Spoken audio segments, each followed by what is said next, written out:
Fala galera que acompanha o canal Olho no Olho, tudo beleza? Maravilha, maravilha, mais uma vez aqui com vocês.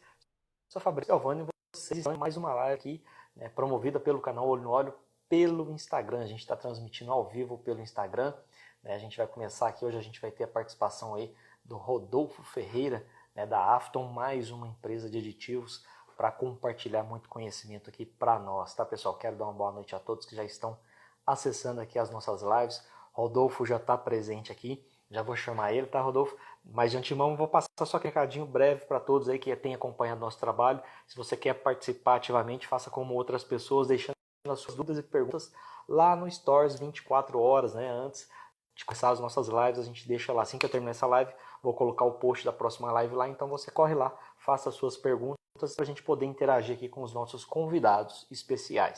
Beleza, galera? Então já vamos dar seguimento aqui, convidando o nosso convidado especial, né? Ou redundância. Deixa eu só encontrar aqui nosso amigo Rodolfo Ferreira, já está aqui presente na live. Compartilhar o conhecimento com a gente, né? Mais alguns momentos, pessoal, ele já está conectando com a gente, né? Boa noite, Rodolfo. Boa noite, Fabrício, tudo bem? Tudo ótimo, maravilha. Aqui Legal. o seu áudio e vídeo tudo ok, tudo maravilha. Por aí tá tudo certinho? Perfeito. Sim, te escuto bem. Maravilha. Bom, Rodolfo, como já é de praxe aqui, né, para todos os nossos convidados, eu já agradeço de antemão a sua presença, o seu convite, né, ou melhor, por você ter aceito o nosso convite, estar presente aqui, né, no canal Olho no Olho, transmitindo esse conhecimento que você tem aí, e também agradeço a Afton, né, por estar aí, né, prestigiando, né, tendo esse prestígio aqui no nosso canal. Por gentileza, se apresente aqui, né, quem é Rodolfo Ferreira, qual que é a sua história no ramo de lubrificantes e já de antemão já vai falando com respeito quem é a Afton também, para o pessoal conhecer essa outra grande empresa de aditivos aí do mercado mundial. Legal. Bom, em primeiro lugar, te agradeço, Fabrício, pelo convite. É uma satisfação poder estar aqui batendo papo, né, falando um pouco sobre esse nosso mercado de lubrificantes, né, a tecnologia, né. Acho que é um produto, de certa forma, que ele está ali nos bastidores, é extremamente importante, mas às vezes a gente não consegue, como consumidor final, ter uma visão tão ampla, né, de quão importante ele é. E a gente que trabalha aqui nos bastidores da tecnologia, né, dá muito valor, né, porque tem muita tecnologia empregada para desenvolver essa peça do óleo tão importante, do carro, perdão, né, tão importante. Bom, eu sou Rodolfo Ferreira, eu trabalho no ramo de aditivos já há 20 anos, trabalho desde sempre pela Afton Chemical. A Afton Chemical, ela é uma empresa mundial, produtora, desenvolvedora de aditivos para óleos lubrificantes, né? Os aditivos efetivamente são os componentes ativos do óleo, a gente vai falar um pouquinho mais à frente. Então, nosso foco é pesquisa e desenvolvimento para entregar essas soluções. A Afton Chemical, ela é parte de uma família de empresas que é administrada pela New Market e nós já estamos nesse ramo há mais de 90 anos, né?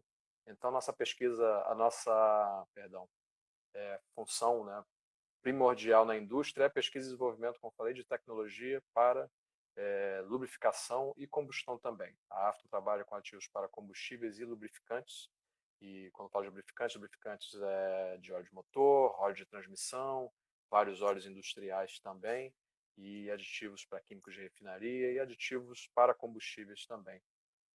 Como falei, a nossa paixão por soluções, né, pegando que é o slogan da empresa, é efetivamente pesquisa e desenvolvimento para melhorar continuamente a qualidade desses produtos lubrificantes e combustíveis, para gerar benefícios não só para os consumidores finais, mas para o meio ambiente e para a sociedade de maneira geral. Maravilha. Né, até você falou nos bastidores aí, né? Até eu acompanhava um quadro do Alexandre Garcia nos bastidores do poder. Eu poderia intitular aqui nos bastidores dos lubrificantes. Perfeito, é isso. Fazendo uma analogia aqui. É, e só para saber uma informação adicional, a Afton ela é de origem americana, europeia.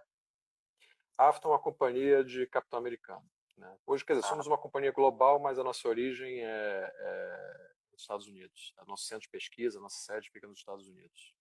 Maravilha. E tem escritórios regionais em todos, assim, diversos países aí no mundo, todas as regiões, certamente. Sim, hoje estamos, né, em todos os continentes, né, presença global. Como eu falei, a nossa sede fica nos Estados Unidos, nosso principal centro de pesquisa fica nos Estados Unidos, né? Mas temos também centros de pesquisa na Europa, na Ásia e temos escritórios de vendas e unidades de distribuição no mundo todo. Aqui no Brasil já estamos há 24 anos, efetivamente, tá? Temos aqui, enfim, unidades, né, fabris e distribuição. Na América Latina a gente está bem representado também com escritórios e centros de distribuições também em 5 países diferentes. Enfim, somos uma empresa global que temos estruturas em todas as regiões. Maravilha. Pessoal, né, não conhece tanto, óbvio, das empresas de aditivos, né, por estarem ali nos bastidores e acabam muitas vezes tendo dúvidas, né, naturais aí do mercado.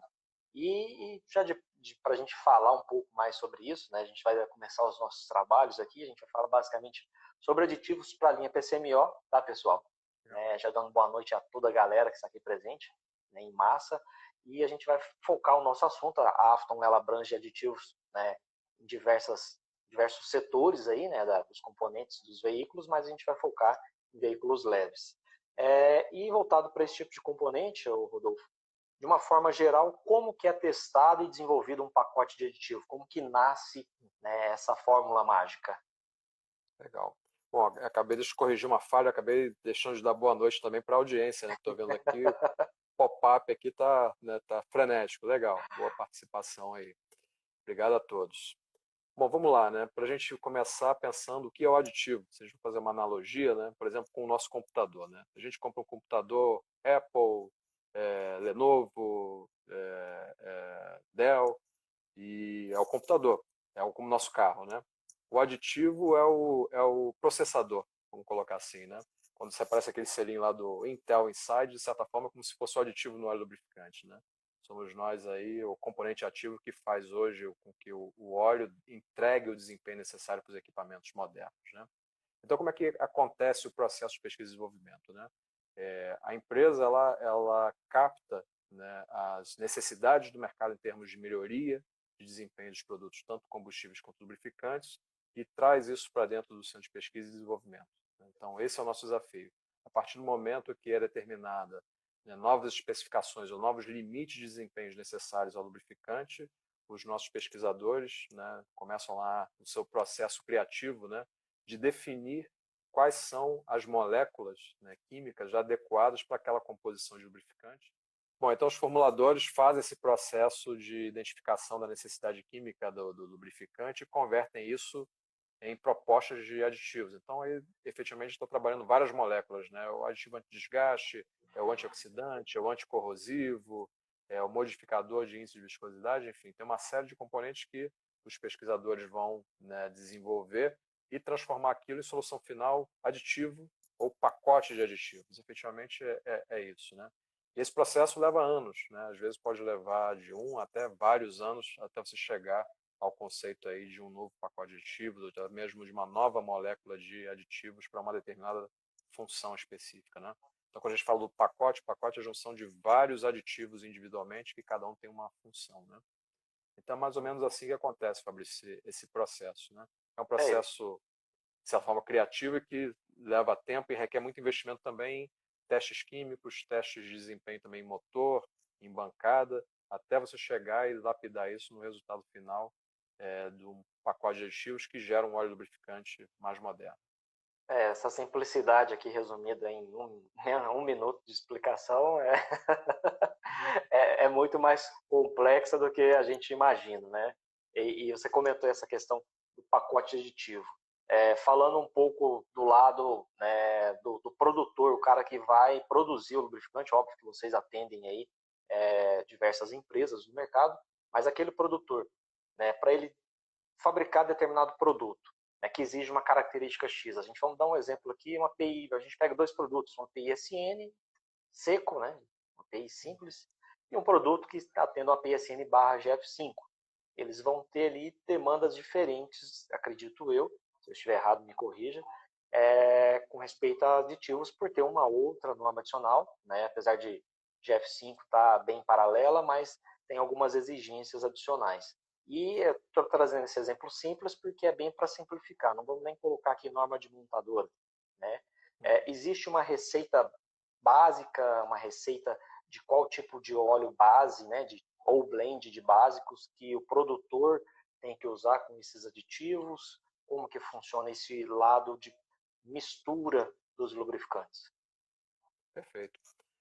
Bom, como falei, o pacote de aditivos é a junção dessas várias funções, né, vários aditivos, né, individualmente, né, e como ele é desenvolvido, né, lá no centro de pesquisa. Né. Como falei, ele passa por certificações através de testes, né, em laboratório, testes químicos e testes também de motor, testes de bancada certificados, enfim.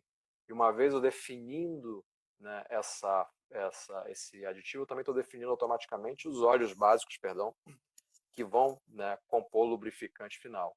Então, na prática, o que a gente acaba dividindo com as empresas que vão converter esse lubrificante acabado é a receita. Tipo, eu tenho esse pacote de aditivos e tenho essa determinada mistura de óleo básico, né, que é o, digamos, o solvente, é o veículo, né, que permitem me garantir essa certificação tal qual eu fiz no meu centro de pesquisa.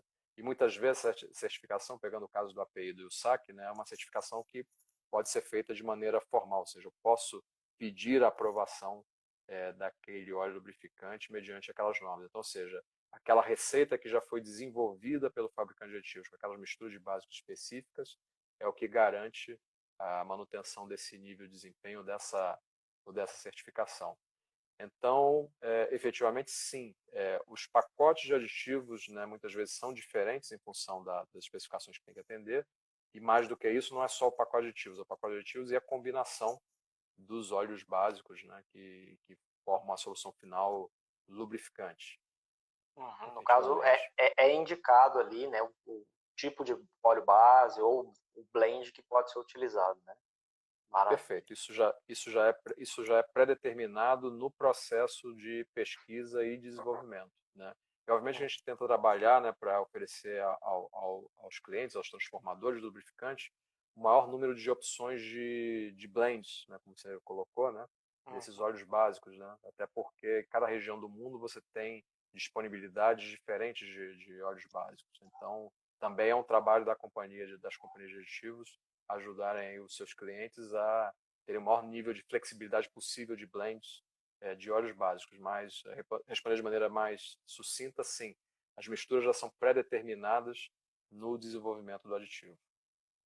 E falando agora de uma tendência que é natural do mercado, né, isso tanto na linha leve, pesada, transmissão, lubrificantes de cada vez menores viscosidades, né, low viscosity. 016, 012, 0W8, né, que aqui ainda não chegou, mas não se assustem se vê algum em breve. Qual que é o maior desafio, né, para quem está desenvolvendo aí, para a empresa, né, os aditiveiros, né, como um termo que eu descobri Uhum. recentemente aí, para colocar um produto, né, dessa qualidade que parece uma água, muita gente reluta em usar o produto, isso é uma água. É verdade. Tá um ponto interessante, né? E isso, né? Vamos colocar duas situações interessantes, né? A primeira, Fabrício, do lubrificante de baixa viscosidade, é uma tendência por conta da economia de combustível, principalmente, né? E a economia de combustível ela tem dois viés, né? Um é efetivamente o fator econômico mesmo, né? Quem tem um carro quer que o carro renda mais, né? Vamos colocar nessa perspectiva. Isso se estende não só ao meu, ao seu carro, mas por uma frota isso tem um valor ainda maior. Mas tem um outro fator também que é a parte ambiental, né? Então já em muitos, né? Aqui no Brasil a gente, né? Os carros já são submetidos a normas de emissões. Nos Estados Unidos e Europa, né? Já estão um pouco mais avançados nisso em termos de requerimentos, né? Então, as montadoras elas são penalizadas se o seu carro emite mais do que o limite estabelecido pelos órgãos ambientais. Então, digamos, esse processo, essa corrida das montadoras para reduzir, né, emissões começa no consumo de combustível. Então, a forma mais fácil de você emitir menos é queimando menos combustível, né? Então, tem todo um processo de engenharia para você melhorar o carro em vários aspectos e fazer ele ser mais econômico. O lubrificante tem uma contribuição nisso também, né? O lubrificante é uma pecinha nesse todo, mas é uma peça que tem lá o seu valor nesse ponto de economia de combustível, né? Então, tem uma tendência natural que quanto menor a viscosidade, você consegue atingir melhores resultados de economia de combustível. Então, os motores mais modernos estão indo nessa direção, como você falou, de óleos cada vez mais finos, né? e que o consumidor começa a se perguntar, caramba, qual é o limite disso, né? Vai chegar no Então, lubrificante perfeito? pois é, né? Vai chegar um ponto que será que como a gente vai conseguir manter, né, lubrificantes dos motores baixando tanta viscosidade, né? Então, por exemplo, um caso prático, né, no caso dos motores a diesel, né, em 2016, né, teve uma mudança grande começando no mercado americano do API CJ4 para o API CK4. E junto com o API CK4 veio o irmão gêmeo dele, que é o API FA4, que é um óleo de mais baixa viscosidade, né, não só mais baixa viscosidade aparente, né, o CK4 faz 15W40 e o FA4 10W30 com caminhão, né? Então, era uma quebra de paradigma. Então, o primeiro ponto que, quando a API foi lançar esse óleo, ela se deu conta é que o consumidor, psicologicamente, não estava preparado para baixar a viscosidade. Ele fala, cara, eu vou baixar a viscosidade, isso vai causar dano para o motor, Vai começar a queimar né, óleo. começar a queimar óleo, aumentar o desgaste. Então, o que é feito pela indústria de aditivos para se minimizar isso? Pela indústria de maneira geral do lubrificante, né? A gente tem que investir mais em ativação. Então, o maior desafio da redução de viscosidade é prevenir, primeiramente, a redução do desgaste. Então, cada vez mais que a gente reduz a viscosidade, mais a gente tem que investir na ativação, né? Porque a película lubrificante vai ficando cada vez mais fina, então realmente você tem que se valer cada vez mais das moléculas do aditivo para reduzir o desgaste, né? Então, esse é o primeiro ponto. Primeiro desafio é garantir de que o lubrificante com mais baixa viscosidade tenha um nível de desgaste comparável ao seu equivalente atual ou até melhor. Ainda tem isso. Tem lubrificantes de mais baixa viscosidade que ainda estão submetidos a especificações ainda mais severas de redução de desgaste. Então, esse é o primeiro ponto. O segundo ponto, que também é um grande desafio da baixa viscosidade, é não só reduzir a viscosidade, mas reduzir o atrito. Porque, como o propósito desses óleos muitas vezes é a economia de combustível, o atrito gera perda de energia, né? Então, esses óleos lubrificantes têm que ser cada vez mais baixo atrito. Isso a gente está falando não só motor, mas transmissão vai pelo mesmo caminho também. Então, o desafio da indústria de aditivos, basicamente, é ajudar os lubrificantes a terem cada vez mais baixa viscosidade, sem aumentar o desgaste e com um perfil de atrito que seja cada vez mais favorável à economia de combustível. E até adicionaria um ponto a mais, né? A um custo acessível. Bom, no final das contas, a gente sempre sonha, né, ter uma Ferrari com preço de um carro popular, né? É, Também, é, bom, também é parte do desafio. Obviamente que no final das contas, né, se a gente for pensar de forma prática, o que acontece, né? A gente tem que gerar todo esse avanço de tecnologia, mas ela tem que ser acessível, né? Porque uhum. também não adianta a gente ter um óleo extremamente sofisticado, mas que no final das contas em termos de custo, ele é inviável, né? Isso também, de certa forma, é medido, né? Maravilha. Até fizeram uma pergunta aqui, dentro, assim, aproveitando esse contexto, falando sempre de aditivos aqui nessa live, né, na nossa live passada Uhum, também, a respeito de validade, né, do lubrificante. Aqui no Brasil a gente tem uma questão de validade, perguntaram ali com respeito a essa questão da validade, né, dos lubrificantes. Alguns têm validade de 6 meses, uns têm validades indeterminadas, com respeito dentro do lado dos formuladores ali, né, dos pacotes de aditivo que vocês fazem. Você poderia dar uma explicação por que existe essa questão de validade? Não, ela é mais uma exigência da ANP aqui no Brasil, porque lá fora quase não se vê esse tipo de exigência. uhum. Eu acho que a questão da validade do lubrificante, ela bate primeiramente, acho que talvez numa precaução, numa preocupação das companhias, né, com relação à questão da proteção do consumidor, né? Então, muitas companhias que talvez adotem a questão da data de validade têm essa, talvez, primeira precaução, né? O fato prático é que a gente, pelo menos pela perspectiva do aditivo, né, ele muitas vezes é difícil manter uma mistura de aditivos muito concentrada junta, mas porque ela está muito concentrada. Mas quando você transforma isso em lubrificante acabado, você está mudando a interação dessas moléculas. Normalmente, o lubrificante acabado tende a ter uma grande longevidade. Obviamente, respeitando também as condições de estocagem adequadas, né? Um lubrificante, de repente, está submetido a uma condição de estocagem, que você tem um aumento de temperatura muito grande, ou redução muito grande, ele pode isso prejudicar a sua vida útil, né? Mas, de maneira geral, Fabrício, assim, eu não consigo te dizer se efetivamente o lubrificante tem uma validade. Acho que a resposta depende. Se ele tiver uma condição bem acondicionado, pode ser que ele dure muito tempo, E a única forma que a gente vai ter de validar isso, efetivamente, é correndo testes de motores, alguns testes mais específicos, né, para poder determinar isso. Mas a tendência é que o lubrificante acabado seja um produto de alta longevidade, vamos colocar dessa forma, né, Uhum. principalmente se ele estiver bem armazenado. Também vejo, já cheguei a questionar alguns fabricantes por conta disso, vejo mais por uma questão como você disse, de manter uma garantia de entregar o produto ao consumidor final para que ele use algo sempre dentro, né, de um período, né, digamos assim, considerado apto ali de melhor performance, Sim. né? Porque tem a questão de armazenamento que acaba influenciando também, né, estocagem desses produtos. É, Agora a gente vai entrar num ponto bem detalhado, aí, bem crítico, recente do nosso mercado de lubrificantes, né, que aqui no Brasil não foi tão visto, mas lá fora isso foi muito visto, né, e trouxe toda essa revolução da qual a gente chegou até hoje aqui, que é a questão do LSPI, né? Como que a indústria, no caso a Afton, né, ajudou a contribuir aí, né, para mitigar esses eventos de LSPI aí trazendo uma solução, né, rápida para esse problema crônico que é a, né, pré-ignição em baixa velocidades aí. Pré-ignição a baixa velocidade, ou a baixa rotação, né? Esse fenômeno, né, na prática, ele lembra o fenômeno antigo que a gente tinha de batida de pino, né? O que é a pré-ignição, efetivamente, né?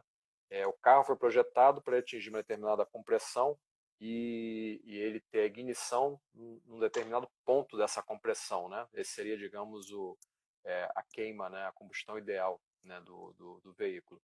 A pré-ignição é quando você tem dentro da câmara de combustão uma fonte, né, digamos, de aquecimento, uma fagulha, o que seja, que faz com que esse combustível ele venha a ser detonado antes do ponto ideal, né? Ou seja, antes de atingir a compressão máxima para a qual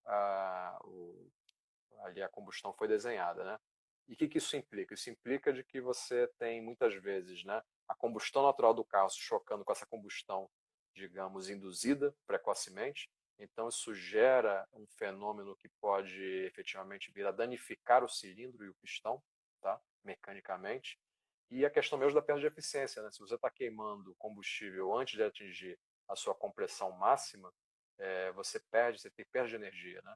Então, o fenômeno de LSPI, né, ou de pré-ignição a baixa velocidade, tem esse problema. E ele começou a se intensificar, é um fenômeno muito, digamos, comum dos carros de injeção direta, ou pelo menos foi-se notado nos carros de injeção direta, principalmente no mercado americano, que desde 2011, 2012, esses veículos vêm aumentando muito, né, bastante de população, ele se tornou um problema crônico, né?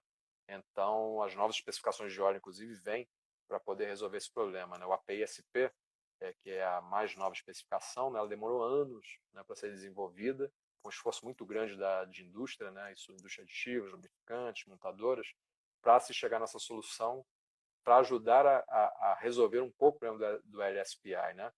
O problema não é do lubrificante, mas o lubrificante pode ajudar a reduzir a incidência, né, o número de vezes que esse fenômeno possa acontecer.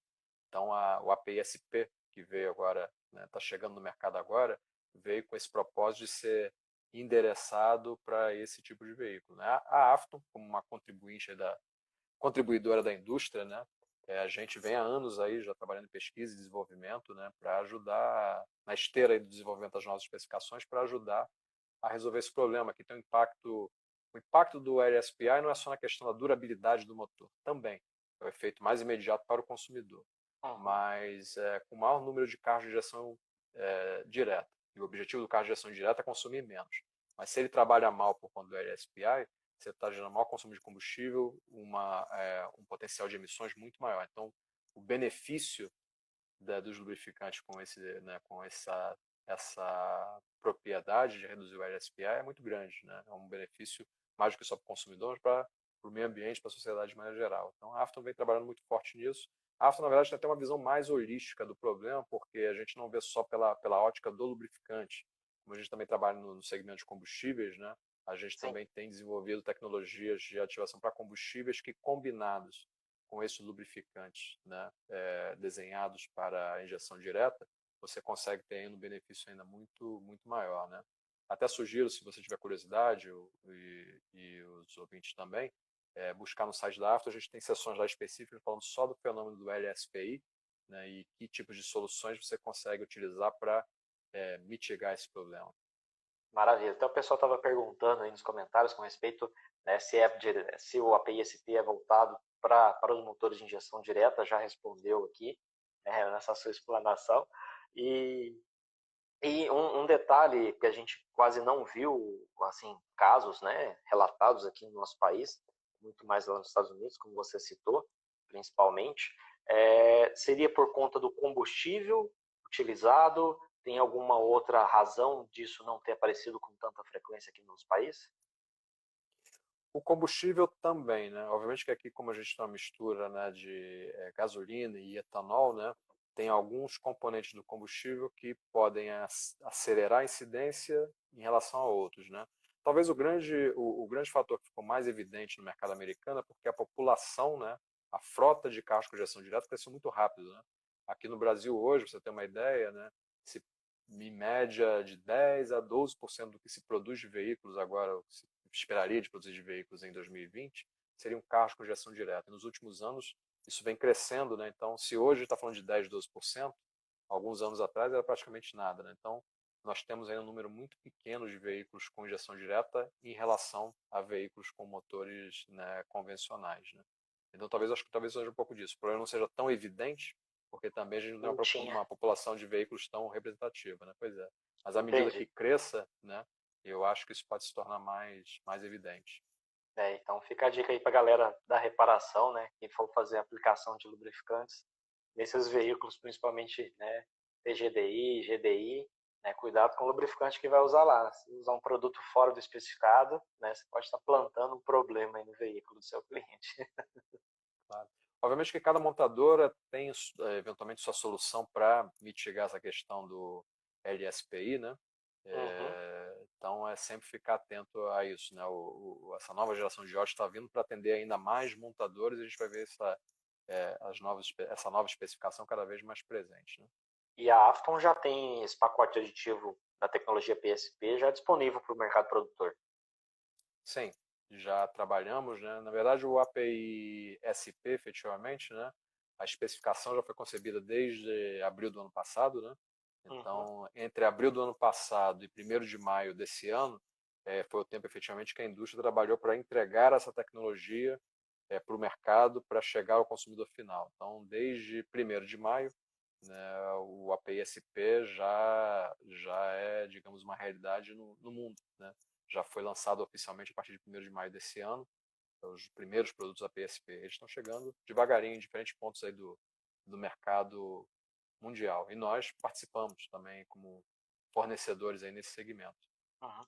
Até tem uma pergunta aqui do engenheiro Jorge Costa, assíduo aqui nas nossas lives, Legal. ele perguntando como que funciona essa questão aí, né? Como que o lubrificante faz isso, né, para mitigar esse LSPI, se é um fenômeno físico ou químico, né? Eu acredito que seja químico e posteriormente físico, né?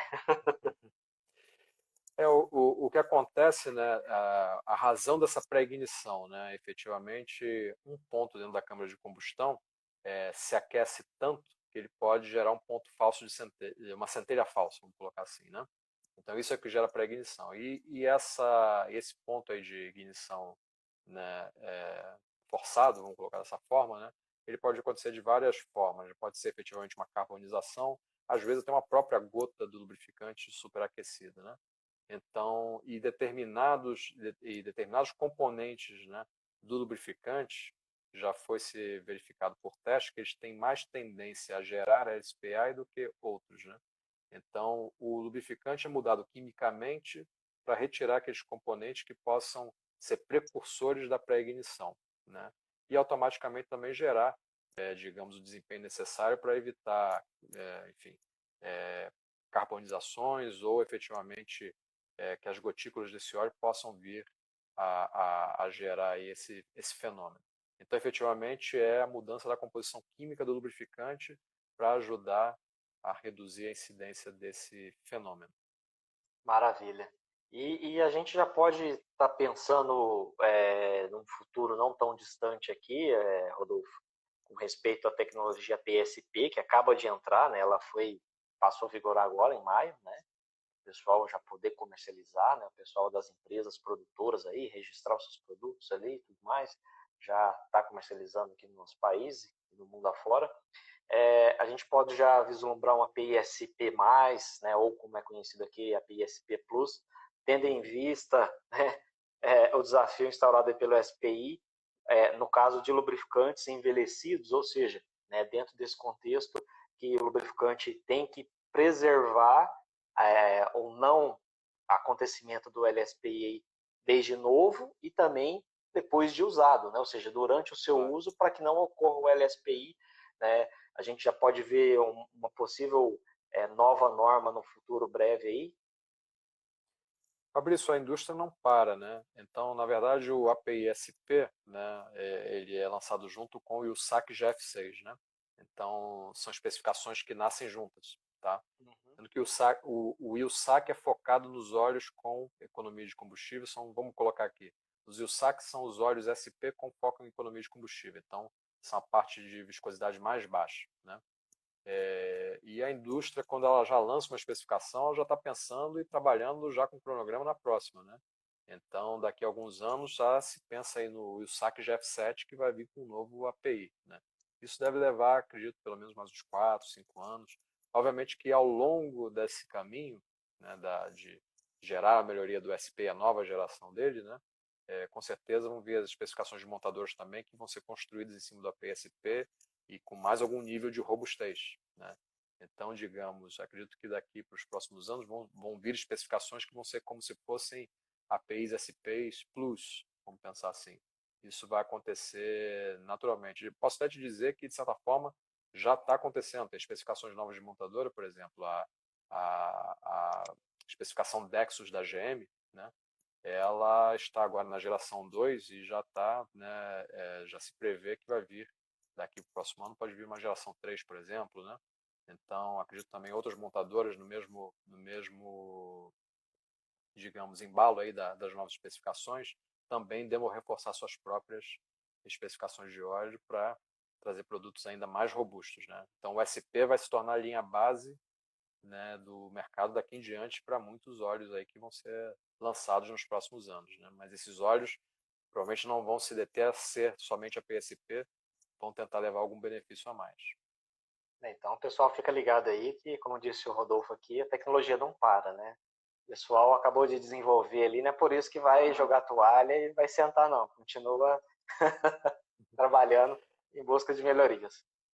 Até porque o que acontece, né? O grande impulsionador disso tudo, né? As metas, né? Principalmente as metas ambientais de emissões que as montadoras são submetidas, elas são, de certa forma, crescentes ao longo dos anos, né? Os objetivos a serem alcançados. Então, esse tipo de desenvolvimento não para. Obviamente, a engenharia de motores e por aí vai, o lubrificante vai na esteira disso tudo, né? Então, o desenvolvimento do óleo efetivamente não para. O API-SP e o SAC GF6 ele levou até mais tempo do que estava concebido, né?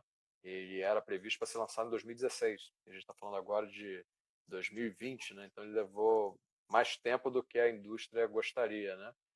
Mas muitas vezes o processo de pesquisa e desenvolvimento ele não é linear, né? Não tem como a gente prever um começo, meio e fim. E então eu te digo, as montadoras vão vir com as suas normas ainda mais reforçadas e daqui até os próximos 4, 5 anos, posso dizer que quando vier a próxima geração vai ter muito, muito trabalho pela frente por isso. As metas que as montadoras são submetidas de emissões não param de aumentar ao longo dos anos, né? Certo. E aqui até eu queria te perguntar se existe, né, alguma justificativa, né, para essa demora, assim, né? Tipo, era para o GF6, né? Era para ter sido lançado lá em 2016, né? Demorou mais 4 anos aí, né, de prorrogação. Isso é por questões de testes, investimento, que não é barato, né?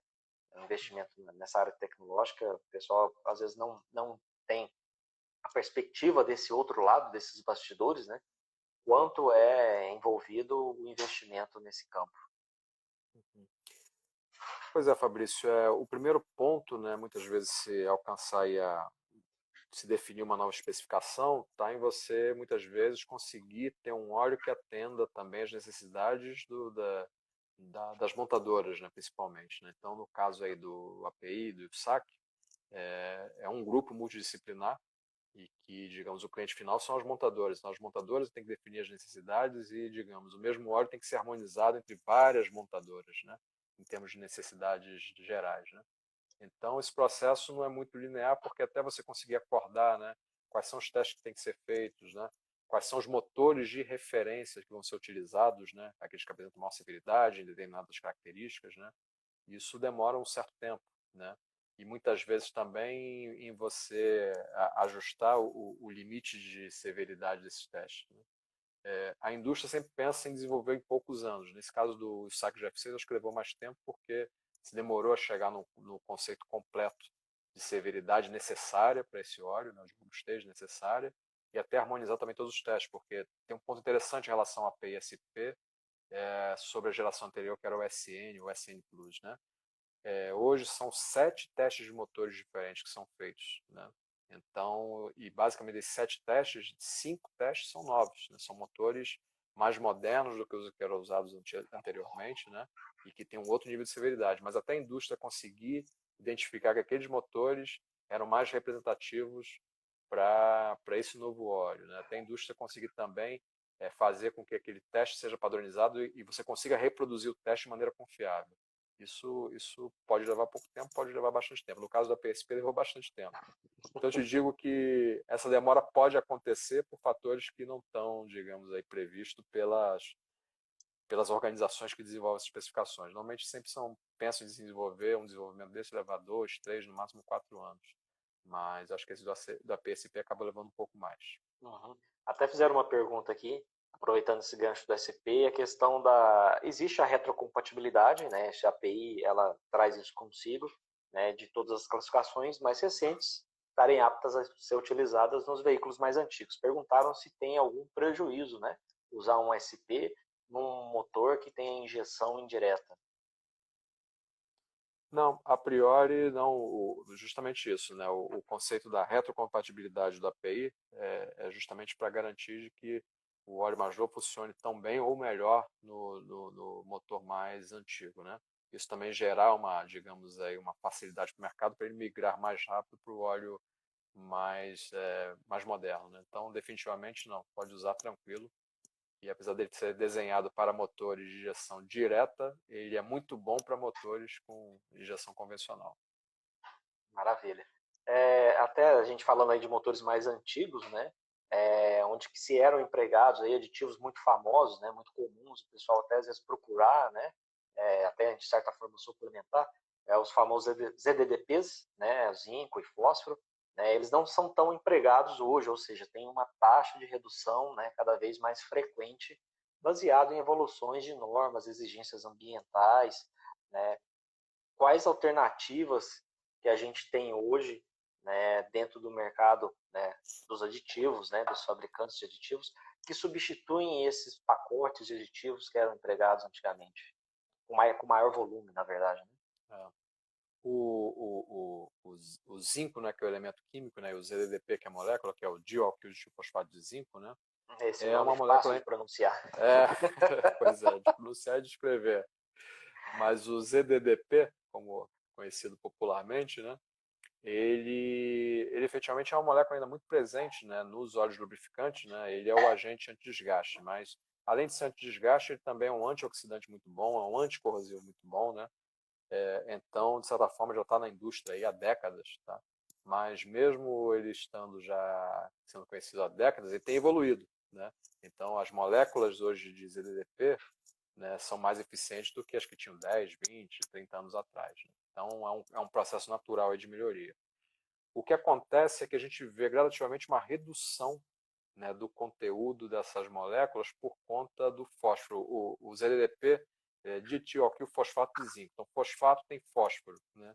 E o fósforo, efetivamente, o elemento químico, né, e os seus derivados, para os catalisadores, eles não são interessantes, né? Eles tendem a reduzir a vida útil dos catalisadores, tá?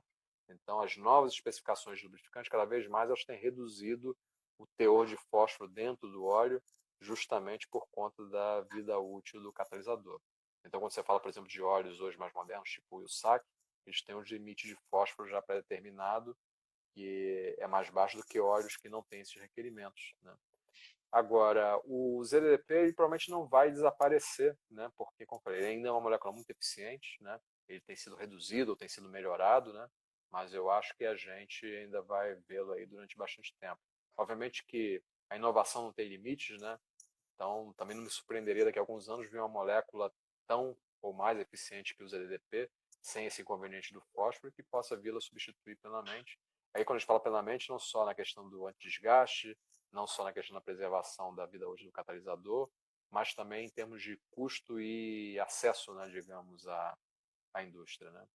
Então, o que eu vejo de maneira geral é realmente ter reduzido bastante o consumo desse CDDP, por essa razão que eu falei. Provavelmente ele não vai desaparecer daqui para os próximos anos, ele vai ser melhorado até que se encontre um substituto definitivo. O titânio seria um elemento aí mais próximo de ser utilizado, né, no local do fósforo ou não? Boa pergunta.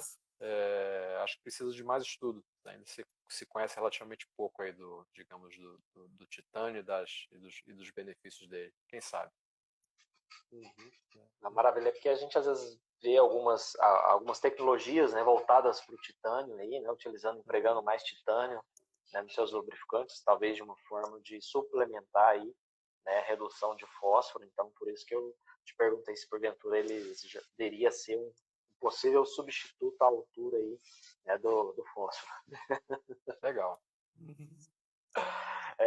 Bom, partindo aqui para um outro ponto, que eu acho muito importante dentro desse contexto de aditivos para a linha de veículos, Rodolfo, dentro de câmbios, falar de câmbio manual aqui, hoje, né, a gente vê muito encontrar ali os lubrificantes GL4, GL5, são classificações clássicas, né, de transmissões manuais, e, né, você vê produtos GL4 barra GL5, né, isso gera aquela dúvida, né? Fala, poxa, mas como é que você pode agradar a grega e a troiana aqui ao mesmo tempo, né?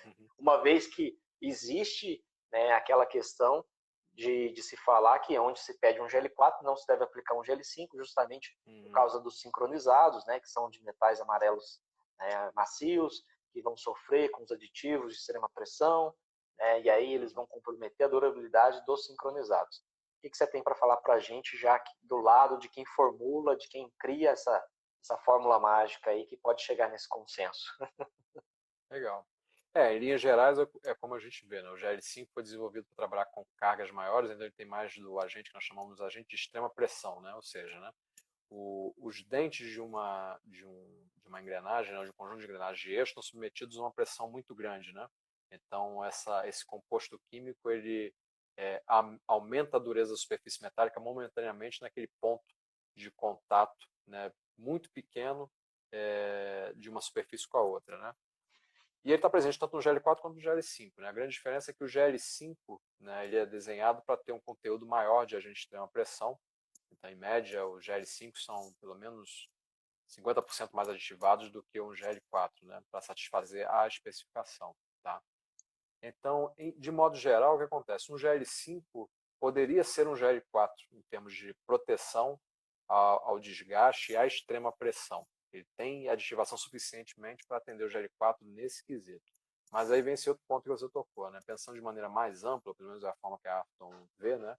Pensando por outros aspectos, o inconveniente do GL5 para o GL4 é essa questão de o agente de extrema pressão, né? O componente químico que está lá, ele tem mais enxofre, ele costuma ser mais agressivo para ligas de metais amarelos. Então, quando você sai do eixo, né, que muitas vezes está falando de aço carbono, outros materiais, e vai para a caixa de transmissão, muitas vezes você tem ali ligas de metais amarelos, seja no sincronizador, seja na própria metalurgia da caixa mesmo, né? Existe uma preocupação de que esses óleos possam ser mais agressivos a esse tipo de metalurgia, né? E vir a causar algum tipo de problema de corrosão, ou, digamos, reduzir a vida útil dessas partes, né?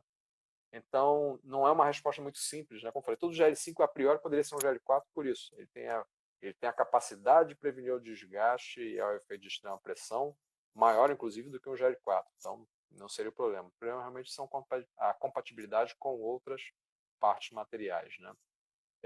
O que a gente tem visto de maneira geral, até vamos botar uma década atrás, era comum você ver os óleos que nós chamamos de total driveline, vai desde a caixa até o eixo, né?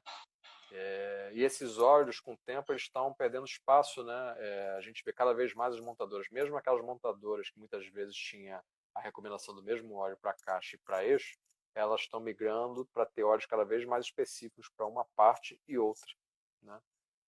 Então, o que eu vejo é essa tendência de junção das especificações, provavelmente, se for seguir o que a gente vê hoje nos OEMs, ela provavelmente não vai acontecer. Muito pelo contrário, acho que ela está indo em outra direção, né? De ter óleo cada vez mais específico para a caixa, mais específico para o eixo. Quando você vê também o tipo de demanda das caixas hoje modernas, né? Elas requerem um óleo que não só protege do desgaste e da extrema pressão.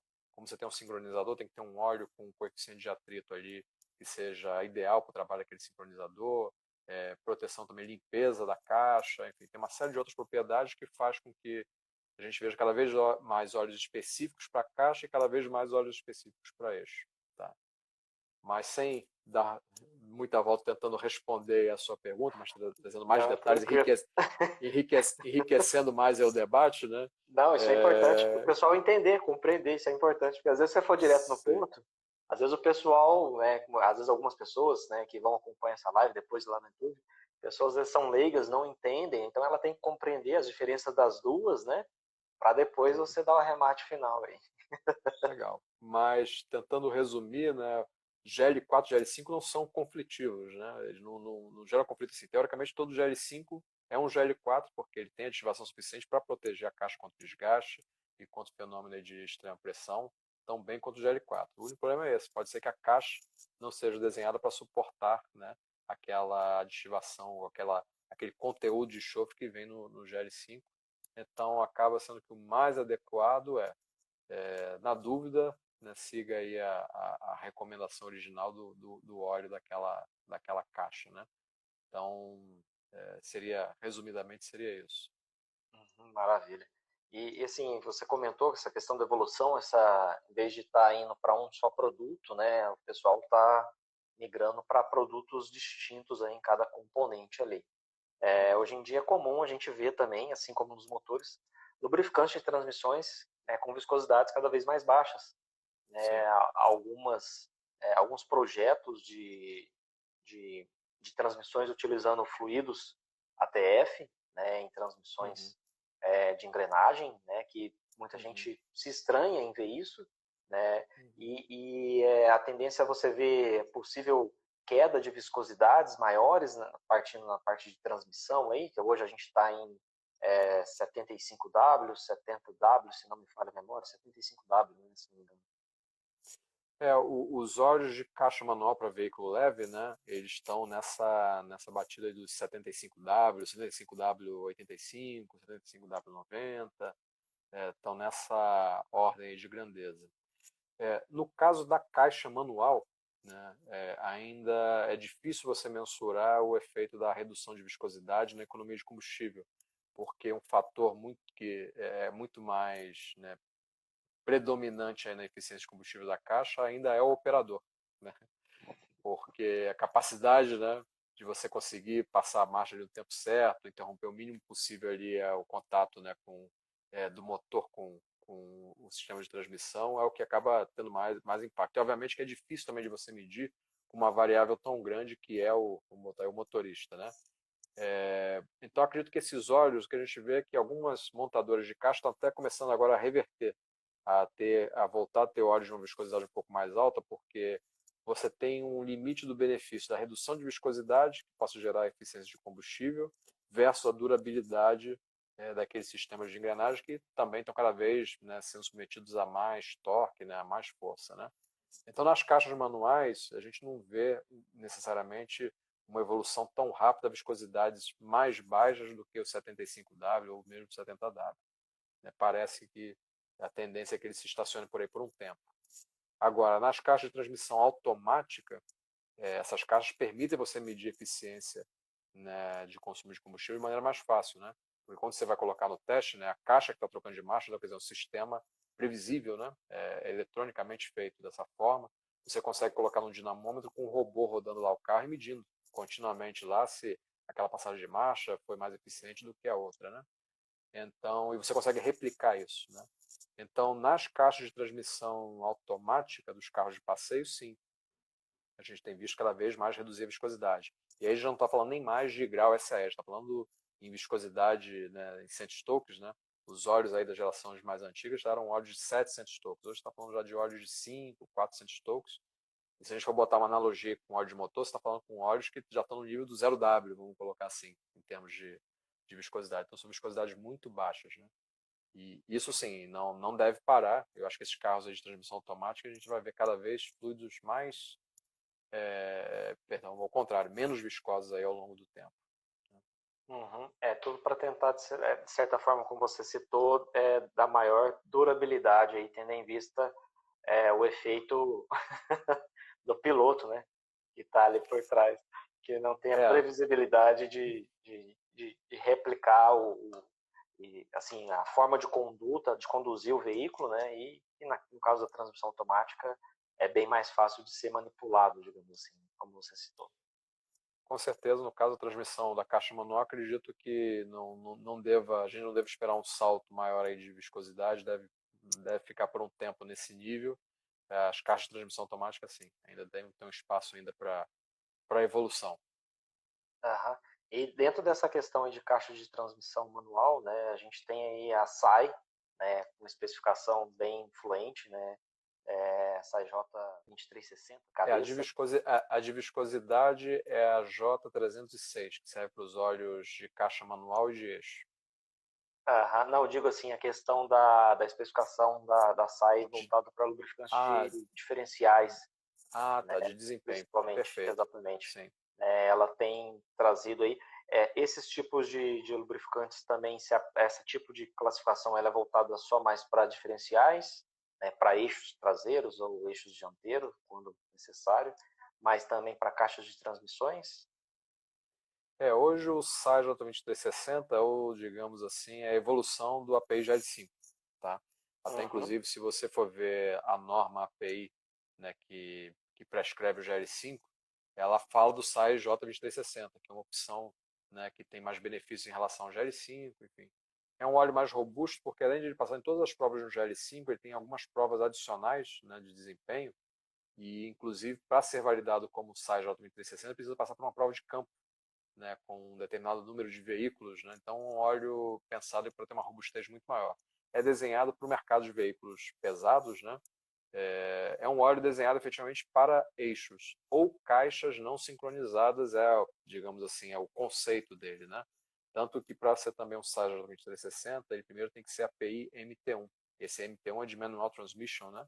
E ele foi desenhado com o conceito de caixas que eram muito comuns no mercado americano, de veículos pesados, que são caixas não sincronizadas e que suportam, né, esse tipo aí de química. Na verdade, até o contrário, né? São caixas que têm um apetite por esse tipo de química aí mais voltada para a química do eixo, né? Então, respondendo à questão de para onde é mais indicado, definitivamente é um óleo desenhado para eixo, mas algumas caixas, digamos aí, conseguem utilizar esse óleo sem problema. Assim, Mas a porém gente quase. mais focado para o mercado de veículos pesados, né? Isso, é isso que eu ia falar. A gente quase não vê ele indicado para veículos da linha leve, né? Ali Uhum. predomina a especificação API, né, de uma forma acho que bem generalizada. Legal. É isso aí. Bom, pessoal, a gente tá chegando aqui ao final da live. Não vou esperar, né, aos minutos finais, porque toda vez, né, a gente vai prorrogando aqui, chega no finalzinho, eu tenho que cortar o nosso convidado aqui, né, não deixa ele nem se despedir direito. Então, eu vou pegar alguns minutinhos antes da live se encerrar.